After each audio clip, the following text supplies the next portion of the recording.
歡迎大家嚟到灰姑娘嘅奇妙旅程，我哋一齊睇下善良嘅灰姑娘點樣遇到奇蹟啦。從前有個女仔叫灰姑娘，佢每日都要做晒屋企所有家務，好辛苦呀。雖然繼母同兩個家姐對佢唔好，但灰姑娘依然保持善良，仲同小老鼠做朋友。有一日，皇宮傳嚟消息話要搞舞會，所有後生女都可以參加。兩個家姐着到好靚去舞會，灰姑娘得個恨字，傷心到喊咗出嚟。呢個時候，仙女教母突然出現，佢話要幫灰姑娘實現願望。仙女教母揮一揮魔杖，將一個大南瓜變成咗一架好靚嘅馬車。佢仲將灰姑娘套爛衫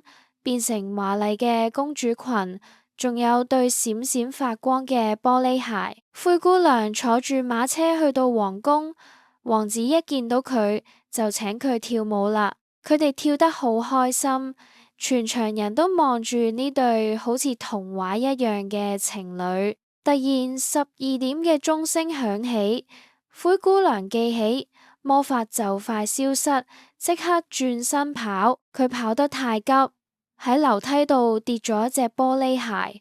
王子執起咗佢。第二日，王子帶住玻璃鞋周圍揾人，話要娶着得落呢隻鞋嘅女仔。終於輪到灰姑娘試鞋，隻鞋竟然啱啱好，大家都好驚訝呀。最後，灰姑娘同王子結咗婚，從此過住幸福快樂嘅生活。